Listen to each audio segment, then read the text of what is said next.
살려야 했어.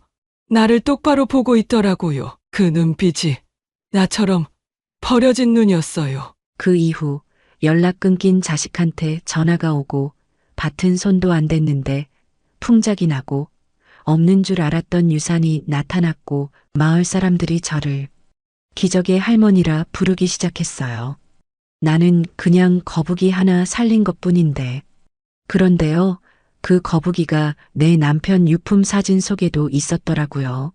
구독 버튼을 눌러주시면 매주 감동적인 실제 사연을 들려드립니다. 오늘의 사연 시작합니다. 강원도 정선. 봄이라고 하기엔 아직도 산바람이 찬 기운을 남긴 어느 이른 아침이었어요. 마을 어귀에 작은 흙집 하나, 그 집에 홀로 사는 78 김순덕 할머니의 하루는 늘 그렇듯 해보다 먼저 시작됐습니다. 오늘도 벌써 날이 밝았네. 뭐라도 좀 해야지. 할머니는 오랜 습관처럼 방 한쪽에 놓인 조그만 알루미늄 주전자에 물을 올리고 헝겊으로 덮어둔 된장국을 데웠습니다. 뜨끈한 국 한 술에 마른 김치 한 조각, 그것이 할머니의 아침 밥상이었죠.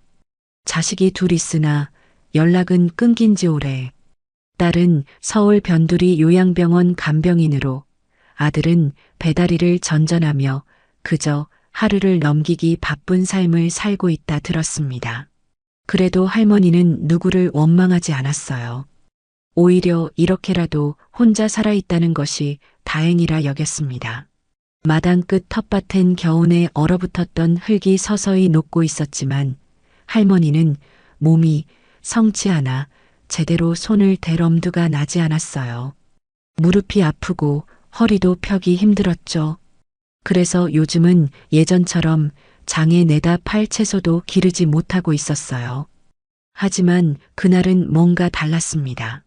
전날 밤 비가 내려서인지 공기엔 흙냄새가 촉촉하게 배어 있었고 할머니는 간만에 마을 아래 읍내까지 폐지를 주우러 가보기로 했습니다. 끌차라기보다는 낡은 유모차에 가까운 손수레 하나를 밀며 천천히 산길을 내려갔지요. 이것도 다 운동이지 뭐. 몸은 힘들어도 마음은 덜 외로우니까. 읍내로 가는 길목, 조그만 개울이 하나 흐르고 있었습니다.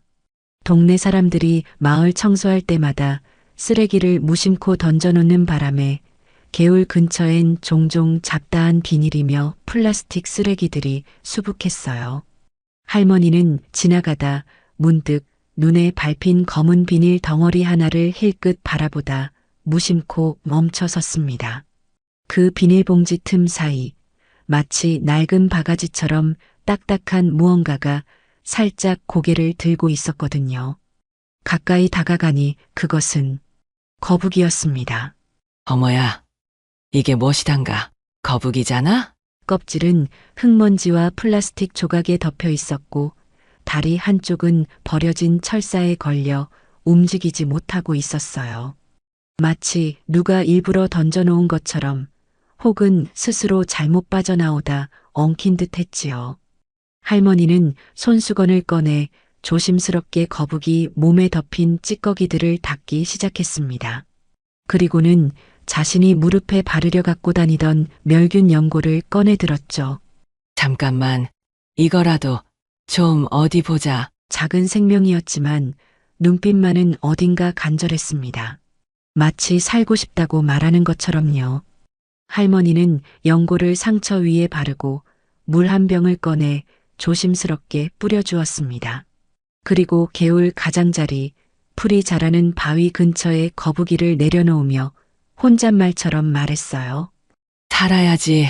너도 우리 같은 사람, 아니 짐승도 살아야 하는 거란다. 그 거북이가 어떻게 됐는지는 그때 할머니도 몰랐습니다. 그냥 지나치지 못했던 마음 하나가 그날 하루를 조금 다르게 만들었을 뿐이었죠. 그리고 할머니는 다시 손수레를 끌고 읍내로 향했습니다. 그날 하루가 그렇게 작은 생명 하나를 돌보는 것으로 시작될 줄은 아무도 몰랐습니다. 그리고 그 다음 날 아침 할머니는 믿기 어려운 광경을 마주하게 됩니다. 다음 날 아침 김순덕 할머니는 허리에 묵직한 통증에 잠을 설친 채 천천히 일어났습니다. 아직 볕이 들지 않은 마당으로 나가자 코끝엔 어제보다 더 짙은 흙냄새가 스며들었죠. 어젯밤 비가 더 왔나? 하여튼 올 땐 제대로 오는구먼. 순덕 할머니는 뒷마당 텃밭 쪽으로 시선을 돌렸습니다. 겨우내 제대로 손도 못 댔고 봄 되어서도 종자 한두 개 뿌려본 게 전부였기에 별 기대도 없었지요. 하지만 그 순간 그녀는 자신도 모르게 발을 멈추었습니다.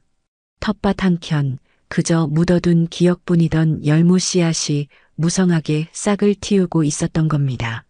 게다가 한쪽 구석의 쑥갓은 마치 들꽃처럼 피어오르고 있었고요. 그건 정말 이상한 광경이었어요. 비가 와도 물길이 고르지 않아 습해지기 마련인 밭이 너무도 정갈하고 고르게 작물이 자라나 있었습니다. 거름을 준 적도 없고 잡초도 손보지 않았는데요. 이거 누가 밤새 밭을 다녀갔나? 왜 그런겨? 할머니는 주저앉아 땅을 만져봤습니다. 뿌리가 튼튼하게 자리 잡고 있었고 쑥갓잎은 향이 아주 짙고도 싱그러웠죠. 괜히 마음이 서늘해질 정도였습니다. 그녀는 잠시 하늘을 올려다봤습니다. 그리고는 어제 그 거북이의 눈빛을 떠올렸죠. 그 작은 생명을 놓아줬던 손끝에 아직도 따뜻한 감촉이 남아있는 것 같았거든요. 기분 탓이겠지. 하긴 그깟 짐승 하나 구했다고 갑자기 밭이 이럴 리가. 젊은 시절 고인이 된 남편과 함께 땀 흘리며 일구던 밭이 떠올랐습니다.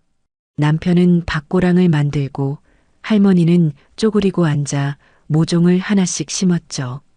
땅은 사람 마음을 안다며 웃던 남편의 목소리도 어렴풋이 들려오는 듯 했어요.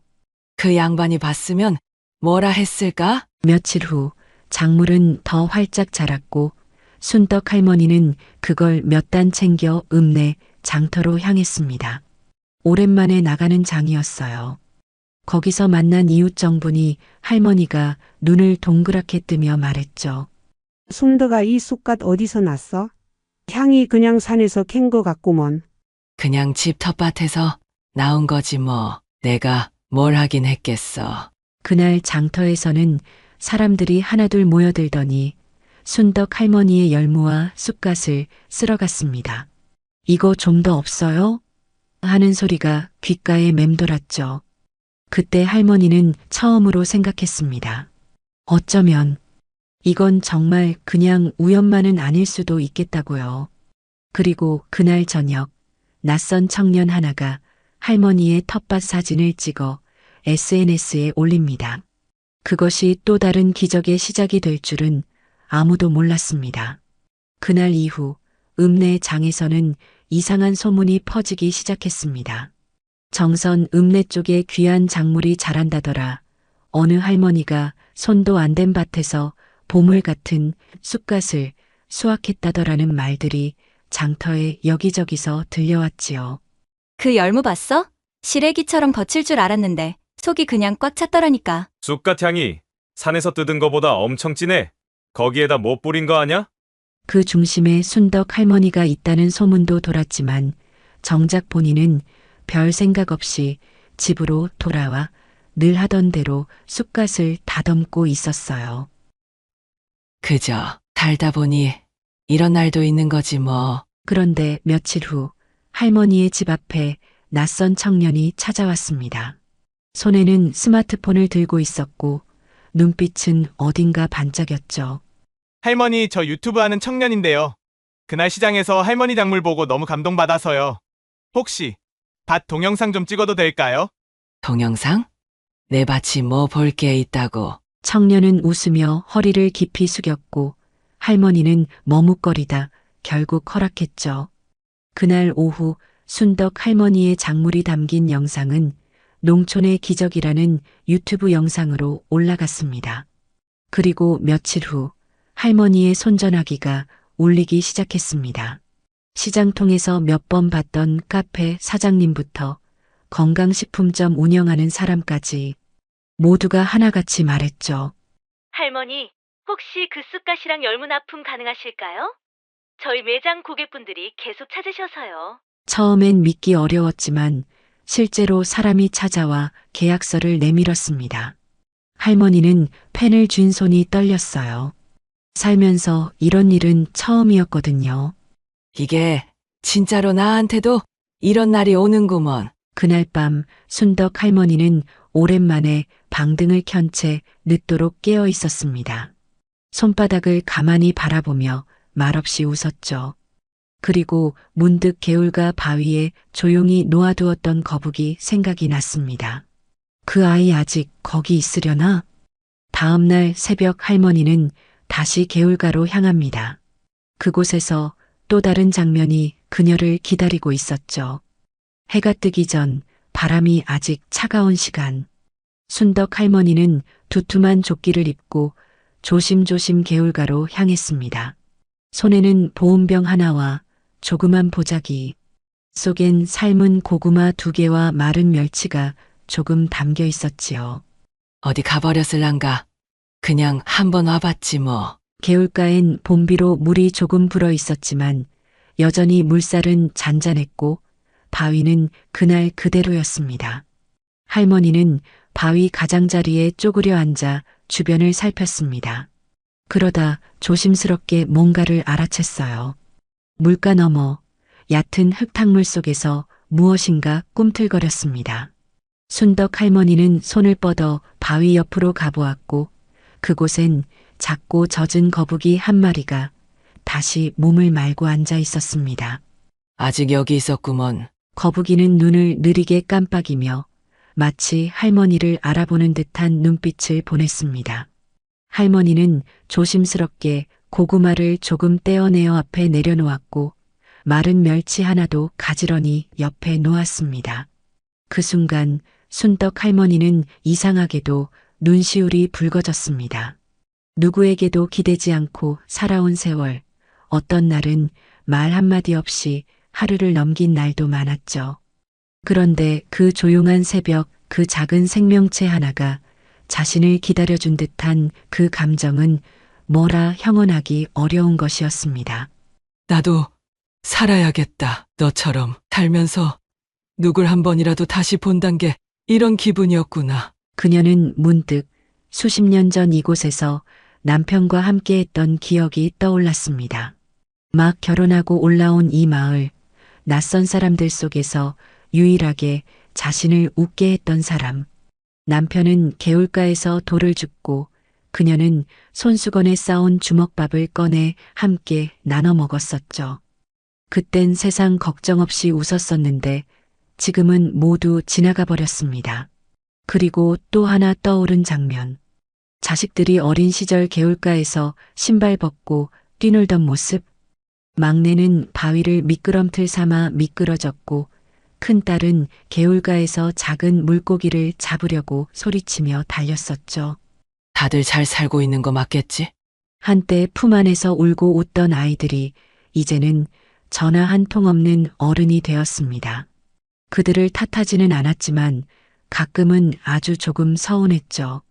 하지만 그 새벽 거북이를 바라보며 그녀는 문득 이런 생각을 했습니다. 내가 살아서 뭐 하나 싶었던 날도 있었지. 근데 말이다.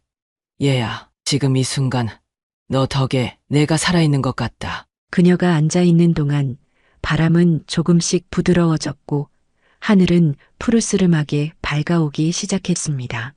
개울물은 반짝였고 봄의 냄새가 그녀의 코끝을 간지렸습니다. 생명이 도는 기운이 아주 천천히, 아주 조용히 그녀의 마음속에도 스며드는 듯 했습니다. 다음에 또 오마. 그러니 거기 그 자리에 그냥 있어주렴. 나도 힘내서 살 테니.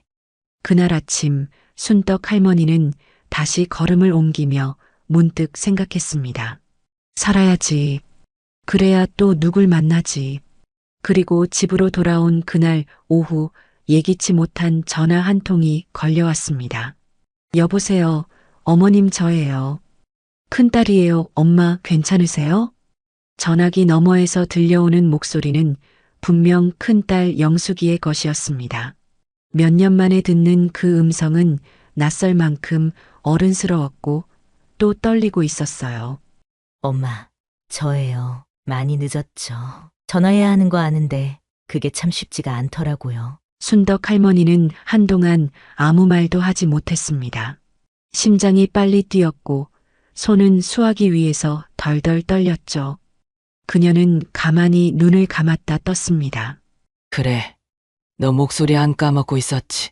엄마, 그날 거북이 이야기요. 유튜브에서 봤어요. 엄마일 줄 몰랐는데 영상 보고 알았어요. 엄마 손 여전하시더라고요. 그 한마디에 순덕 할머니는 눈물이 핑 돌았습니다. 그동안 사는 게 바빠서 나중에 할게요라며 미뤄졌던 말 한마디, 그 모든 공백이 그 목소리 하나로 무너져 내리는 듯 했어요. 너도 참 힘들었겠구나. 그랬겠지. 내가 괜찮다고 했어도 마음은 그게 아니었을 텐데. 엄마, 저도 살기 힘들었어요. 애는 크고 남편은 직장 잃고 생활비도 빠듯하고 근데 엄마가 저렇게 살아 계신 거 보니까 저도 그냥 울컥했어요. 저도 뭔가 다시 시작해보고 싶다는 생각이 들었어요. 둘의 대화는 길지 않았습니다. 그러나 그 통화는 지난 몇 년간의 거리와 침묵을 허물기에 충분했어요. 순덕 할머니는 전화를 끊은 뒤에도 한참을 멍하니 앉아 있었습니다. 그녀는 마음속에서 무언가가 풀리는 걸 느꼈습니다.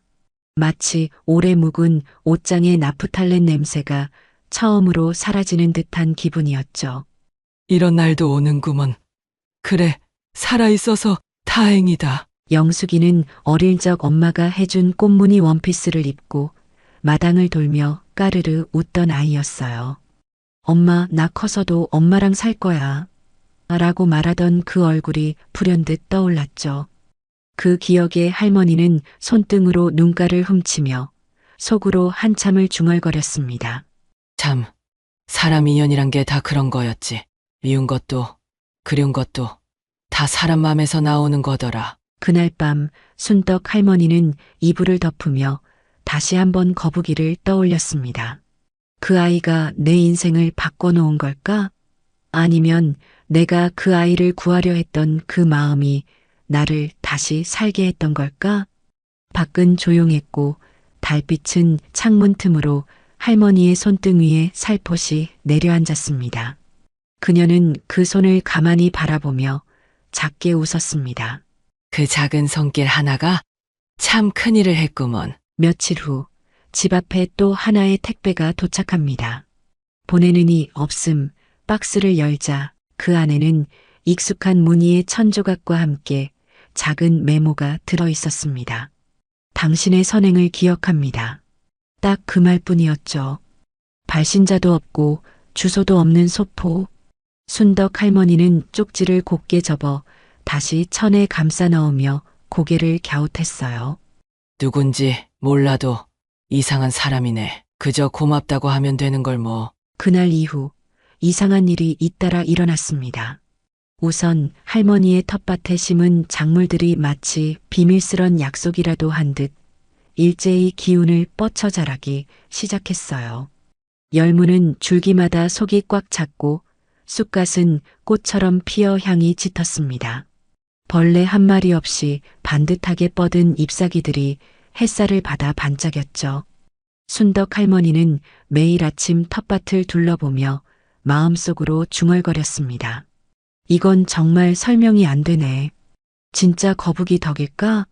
아이고, 거북이야. 너 진짜 어디서 왔누? 하늘서 떨어졌는가? 그렇게 며칠이 지나고 또 하나의 변화가 생겼습니다. 동네 카페 사장이 찾아와 정식 납품 계약을 제안한 것이죠. 할머니, 유튜브 덕분에 손님이 늘었어요. 혹시 정기적으로 쑥갓이랑 열무 납품해 주실 수 있을까요? 가격은 2배로 드릴게요. 두 배요? 내가 키운 건데도 그렇게까지는. 그만큼 값어치가 있으니까요. 요즘 사람들 이런 정성 어디서 찾겠어요? 계약서에 도장을 찍은 그날 밤 순덕 할머니는 혼자 거실에 앉아 종이 한 장을 오래도록 바라보았습니다. 이런 날이 내 인생에 올 줄이야.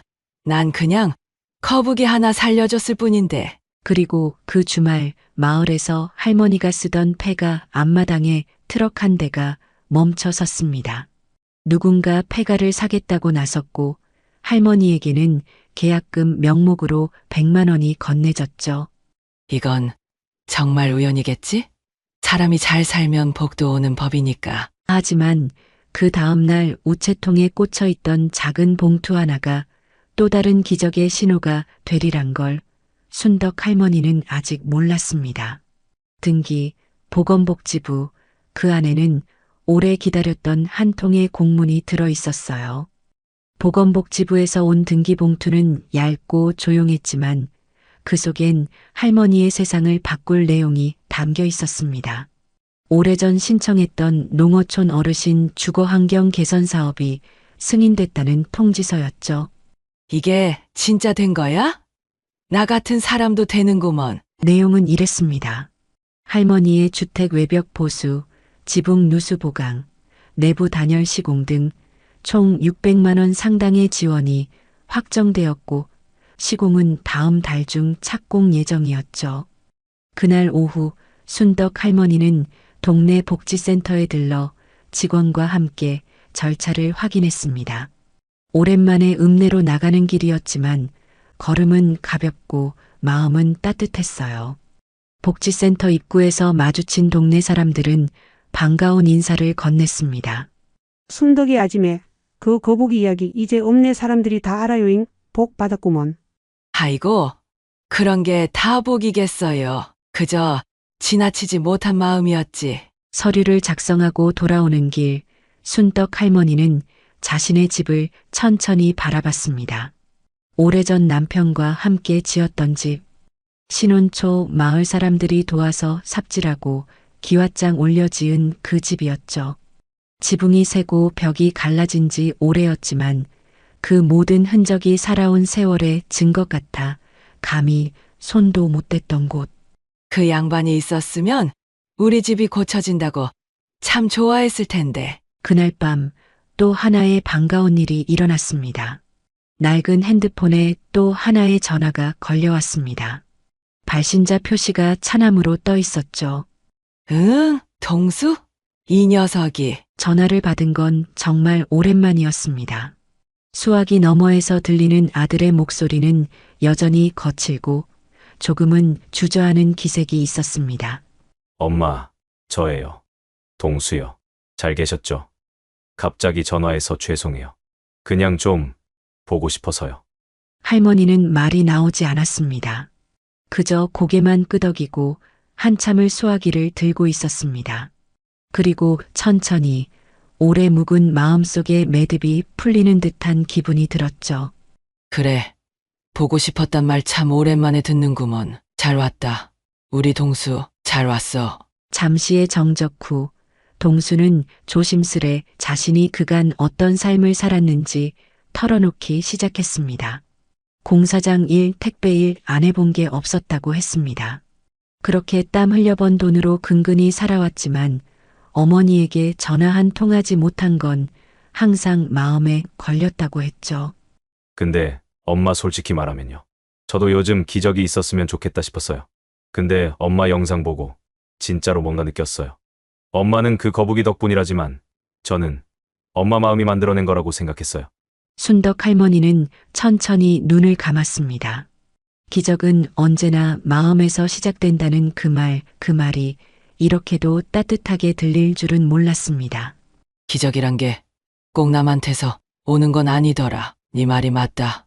동수야, 너도 나도 살아온 것만으로도 기적이었지. 그날 저녁 순덕 할머니는 아들에게 전화를 끊고 난 후 문득 편지함을 확인했다. 거기에는 뜻밖의 편지가 하나 더 꽂혀 있었다. 발신인은 정분이 할머니였다. 편지 속에는 동네에서 예전에 잃어버렸던 마을 기금 통장이 순덕 할머니 집 앞에 묻혀 있었다는 이야기가 담겨 있었다. 기적처럼 없어졌던 돈, 누가 가져간 줄 알았던 그 돈이 고스란히 순덕 할머니 집 담벼락 밑에 비닐에 쌓인 채 발견된 것이었다.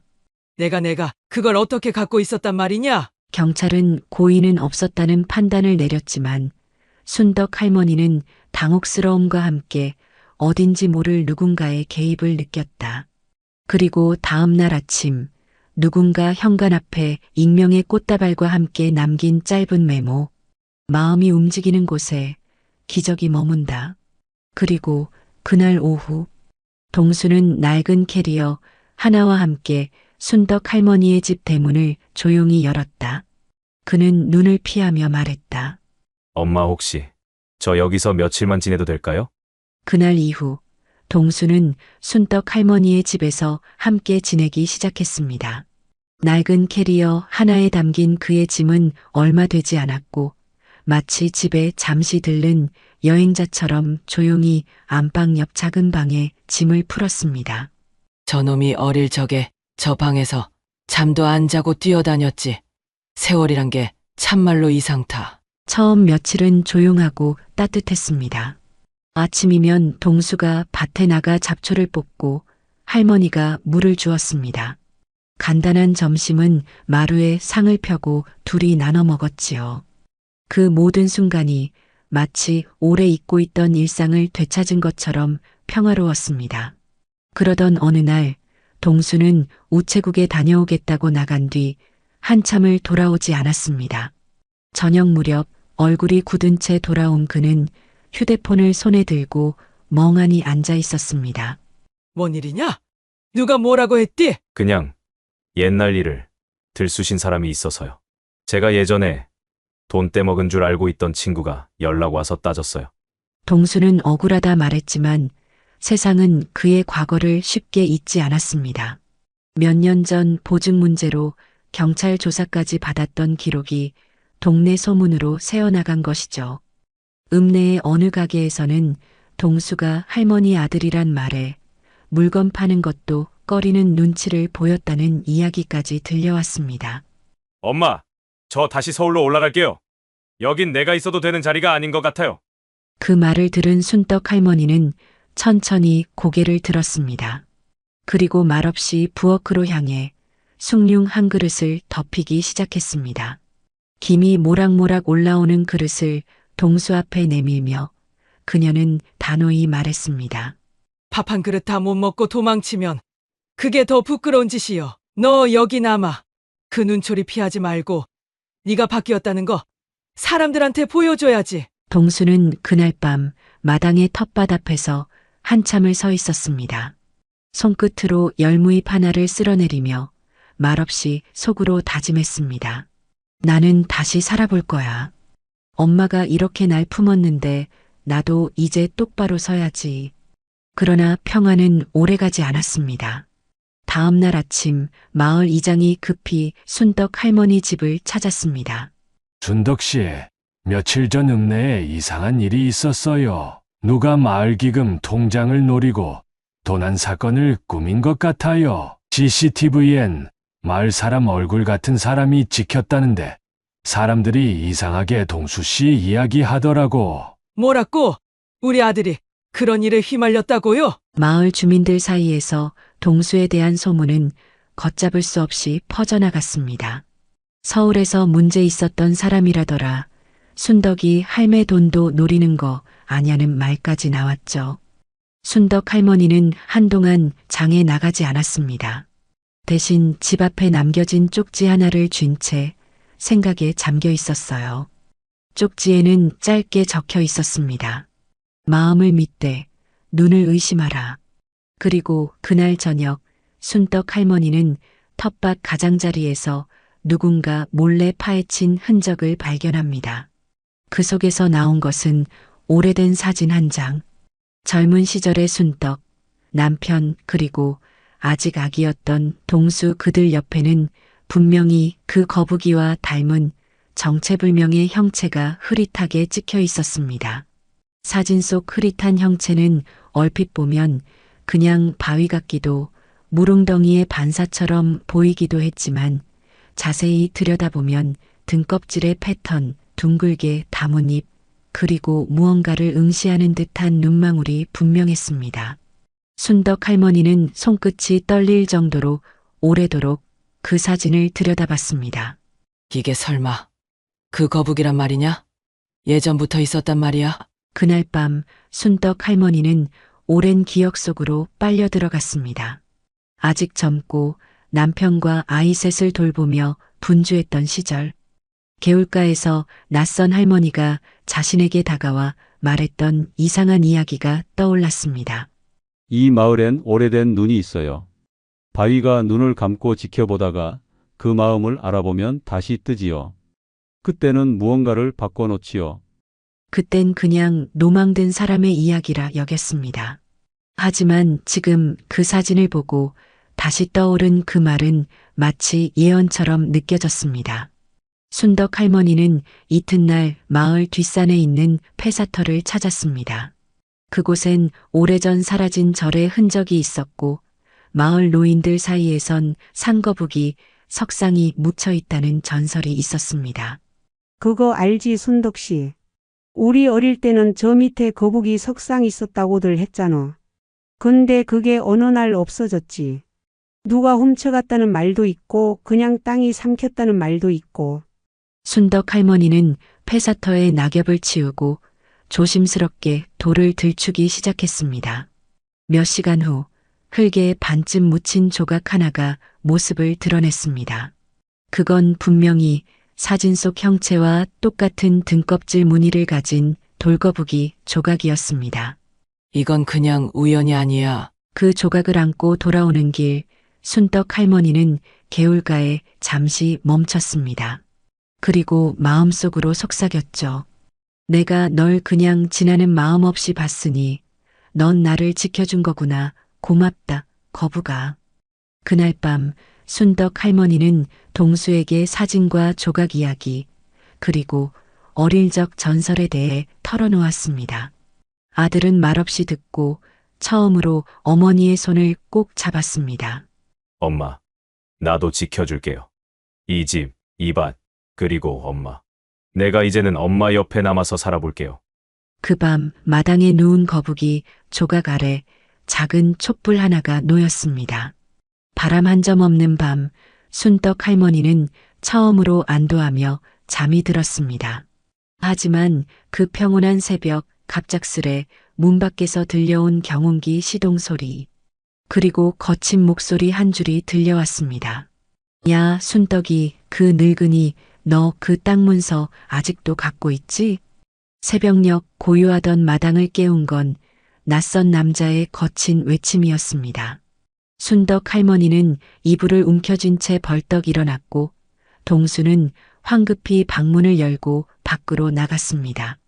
대문 앞에는 중년의 남자가 경운기에 기대선 채 험상궂은 얼굴로 서 있었죠. 그 땅 원래 우리 할아버지 거였어. 옛날에 이장이 엉터리로 문서 바꿔서 넘어간 거라고.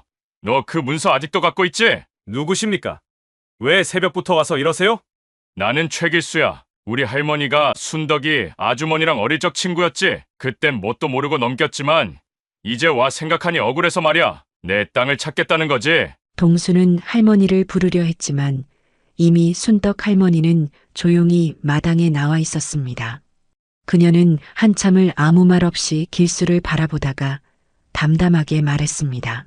그 땅 문서 있다. 하지만 너가 생각하는 그런 이야기는 아니야. 너 할아버지, 너랑 같은 소리 안 했었다. 그 양반이 돌아가시기 전에 내 손에 꼭 쥐어준 거야. 누구한텐 미안하다며, 누구한텐 고맙다며. 그 속뜻을 너는 모르지. 그래도 그 땅은 내 조상 거라고요. 요즘 들어 그 밭이 잘 된다.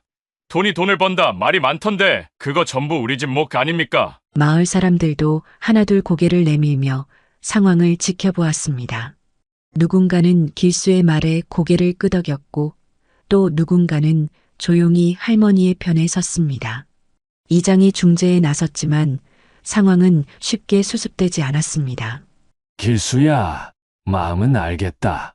하지만 법적으론 순덕 씨 이름으로 다등기가 되어 있는 거다. 다들 아는 일이고 법적으로 가려면 절차 밟아야지. 며칠 후 동수는 어머니 몰래 읍내 변호사를 찾아갔습니다. 그곳에서 그는 놀라운 사실을 듣게 됩니다. 수십 년 전 실제로 그 땅은 공동 명의로 등록된 적이 있었고 최길수의 조부가 경제난으로 문서를 팔아넘긴 뒤 술에 취해 도둑 맞았다고 소문을 퍼뜨린 기록이 남아 있었던 겁니다. 그게 사실이라면 엄마가 괜한 오해를. 동수는 집에 돌아와 조심스럽게 그 이야기를 꺼냈습니다. 순덕 할머니는 오래된 서류 뭉치를 꺼내며 자초지종을 설명했습니다. 길수 할아버지가 술김에 빚지고 넘기고는 다음날 기억 못한다고 발뺌한 거였어. 나는 그걸 지켜봤고 내 눈으로 본 걸 지키고 싶었을 뿐이야. 순덕 할머니는 마을 회관에서 열린 주민회의에 참석했습니다. 모두의 앞에서 차분히 이야기했죠. 이 땅이 누구 거냐고들 묻지요. 나는 이 땅을 지켜보며 살았습니다. 누구보다 잘 압니다. 하지만 내가 받은 복이 크니 이 밭 한쪽은 마을 어르신들끼리 나눠 가지게 하겠습니다. 여긴 나 혼자 얻은 게 아니니까요. 그날 이후 사람들은 다시 순덕 할머니를 복 많은 사람이라 불렀습니다. 하지만 할머니는 웃으며 말했죠. 복이란 건 내가 움켜쥐는 게 아니라 나눌수록 커지는 거요. 며칠 뒤 개울가에서 작은 아이 하나가 거북이 한 마리를 데려옵니다. 할머니, 이거 예전에 살아났다는 거북이랑 닮았어요. 그 순간 순덕 할머니는 무언가를 직감합니다. 그래, 또 시작이네. 개울가에서 돌아온 거북이를 바라보며 순덕 할머니는 잠시 눈을 감았습니다. 지난 시간들이 한편의 꿈처럼 스쳐갔고 그 꿈의 중심엔 언제나 이 마을과 이 밭, 그리고 사람들 작고 소박한 살들이 있었지요. 복이라는 게 이런 걸까? 그냥 누군가가 웃을 수 있도록 하는 일. 순덕 할머니의 텃밭은 이제 농장이라 불릴 정도로 확장되었습니다. 마을 청년 2명이 함께 일하게 되었고 SNS를 통해 주문이 폭주하며 할머니는 납품 계약을 넓혀갔습니다. 이름도 생겼습니다. 순덕의 마음밭. 한때 소문에 휘둘리던 이웃들도 이제는 농장 자원봉사를 자청했습니다. 주말이면 아이들과 함께 나물 캐기 체험, 쑥개떡 만들기 프로그램도 운영됐고 폐허였던 옆집은 마을 사랑방 겸 카페로 다시 태어났습니다. 순덕이네 덕분에 우리 마을에 다시 사람이 몰려요. 서울수도 오고 방송국에서도 연락 왔다던디? 청년 봉사자 민재는 순덕 할머니의 손잡벌 되는 나이였지만 유독 할머니를 따랐습니다. 그는 직접 농장 홍보를 맡아 영상도 만들고 온라인 주문 시스템도 구축했습니다. 할머니, 이제 우리 브랜드 로고도 만들죠. 복은 나누는 것이라는 슬로건 어때요? 글쎄다 그 말 좀 멋진데? 이장도 한켠에 작은 창고를 개조해 마을 나눔 창구를 열었습니다. 순덕 농장에서 남는 작물, 손님들이 남기고 간 선물, 그리고 마을 주민들이 기증한 옷과 생필품들이 이곳에서 나눠졌죠. 복이 돌고 도는 게 이런 거지. 순덕 씨 덕분에 우리 마을에 봄이 왔어. 마을 사람들은 서로의 아픔을 조금 더 살피게 되었고 불신보다 신뢰가 먼저 생겼습니다. 길수도 어머니 무덤 앞에서 할머니에게 사과를 전했고 이후 순덕 할머니와 함께 마을 밭 한쪽을 돌보는 일을 시작했죠. 잘못했습니다. 복을 시샘했던 제 마음이 부끄럽습니다. 복은 자네 마음이 돌았을 때 그제야 오는 거지. 그걸 잊지 마. 그해 가을 순덕의 마음밭은 전국 농촌재생 우수 사례로 선정되어 대통령 표창까지 받게 됩니다. 그리고 시상식 전날 밤 순덕 할머니는 다시 개울가에 앉아 거북이에게 속삭입니다. 고맙다. 아직도 네가 나를 지켜보고 있는 것 같구나. 가을 햇살이 부드럽게 비추는 아침, 순덕 할머니는 민재의 부축을 받으며 도청 대강당에 들어섰습니다. 무대 위 커다란 현수막엔 2025 농촌재생 우수사례 시상식이라는 문구가 선명히 걸려 있었죠. 사람들의 박수 소리, 플래시, 낯선 정장 차림의 인사들 모두가 낯설었지만 할머니는 눈빛 하나 흐트러지지 않고 천천히 무대에 올랐습니다. 올해의 주인공은 바로 강원 정선 순덕의 마음밭입니다. 진심을 심은 그 밭, 이웃의 마음을 살리고 세대를 잇다. 큰 박수 부탁드립니다. 표창장을 받은 순간 할머니의 손끝이 살짝 떨렸습니다.